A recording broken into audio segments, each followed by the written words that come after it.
መስፍን ፈይሳ ሚስቱ ከቤት አባራው ምናምን ነገር ሚስቱ ከቤት ታባረዋለች። ያው ፖለቲካ ነው ምናምን ይጮሃል ቤት ውስጥና መረራት። በመጣች በሁለት ወሯ ውጣ ከቤት አለች።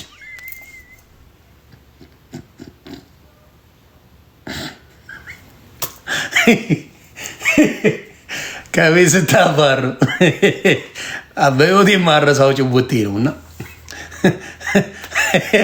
መኪና ውስጥ ዱካን ታፕታፕ እያደረጋችሁ መኪና ውስጥ ዱካን ቁልቢ ገብርኤል ከሀገሬ ስወጣ ይዤ የመጣው ገብርኤል እሱን ይዤ ነው ከቤት የወጣሁት አለ እና በቁልቢ ገብርኤል ልቀቁብኛል ፒፕል ምናምን ነገር አገጫጨን አሳዘነን እና ይህ ነው በስሱ ምናምን ነገር ሁሉም የአቅሚቲን አድርጎ ወደ $50,000 ምናምን ተሰበሰበ። ሚስቱ ያንን ስትሰማ ናግባለች።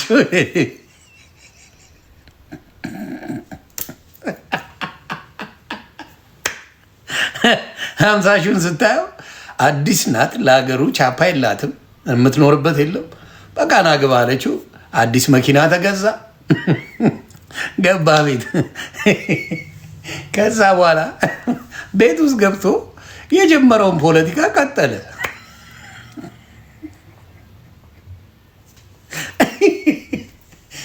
ፖለቲከኛ ነው፣ የጀመረውን ፖለቲካ ቀጠለ።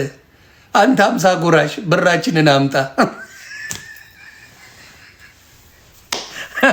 50 ጎራሽ $50,000 ማለት ነው። እና አንተ 50 ጎራሽ ልብስ ብራችንን አምጣ። እኔ በቃ አለቀስኩኝ።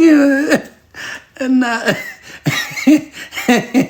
ከሀበሻ ልላችሁ የምፈልገው ምንድን ነው፣ ጎፈንድሚ ላይ ካሰባሰበል መረገጡንም አስብበት። እውነቴን ነው የምልህ ጌታ መረገጡን አስብበት።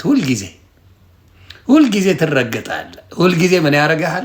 አበሻ ከረዳ በኋላ እርግጥ ነው የሚያደርግ እና ከአበሻ ይጠብቃችሁ፣ ከአበሻ ይጠብቃችሁ። እኛን ረድተን ነው እርግጥ አበሻ ከባድ ነገር ነው እና ዊንታና ዋንትያ የምታሳዝነኝ በዛ ነው። they own your life ናንዬ absolutely የሆነ ነገር አበሻ ካረገለ በሱ ስር እንድትኖር እንጂ አልፈህ መሄድ አትችልም። አልፈህ መሄድ አትችልም። ከሱ በታች ሆነ እንድትኖር እያስታወሰ እንትን ይላል። እሺ ዶክተር ምህረት መፍሪያ ሰላም ብያለሁ። ዶክተር ምህረት ያ እና በእውነት በጣም የሚያሳዝነው እሱ ማለፍ አትችልም። ይኸው አዶናይ የሚረገጥ የለም። የስ አልምዬ ከሰጠው ይልቅ ደግሞ የሚለጠልጠው ያልሰጠው ነው። ደስ የሚል አበሻ ያልሰጠው ሰው መጥቶ ነው የሚረግጥ። ደስ የሚል ባህሪያችን ያልሰጠው ሰው ከሰጠው በላይ መጥቶ ይከራከራል። 1 ብር ቼክ ብታደርጉ እዛ ላይ ጌታ ምስክሬ ያልሰጠው ሰው ከሰጠው በላይ ጓሴ ልብታ ያለና ያ ነገር በጣም በሳቅ ይገለኛል። ብዙ ጊዜ ያለው ችግር ያ ነው። አበሻ ጋር እኔ ጸሎት አድርጎ እግዚአብሔር አምላክ ሆይ አበሻ እጅ ላይ አትጣለኝ ብላችሁ ይዋወቅም አበሻ እጅ ላይ አትጣለኝ ብላችሁ ጸልዩ። ጌታን አበሻ እጅ ላይ አይጣላችሁ። አበሻ ፐብሊክ ላይ ቸገረኝ እርዱኝ ካለ በቃ አለቀል፣ ኮንትሮል ያደርጋል።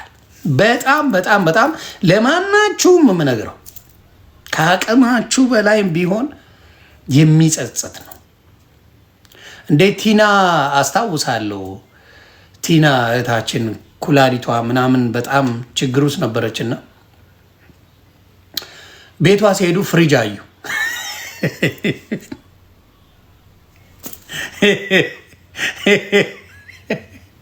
እንዲህ ፍሪጅ አለ እንደ ኩላሊት ይገዛል። አሁን ፍሪጅ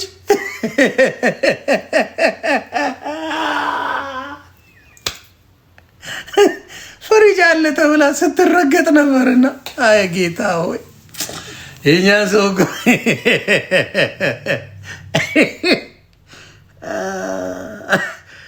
ኦ ማይ ጋድ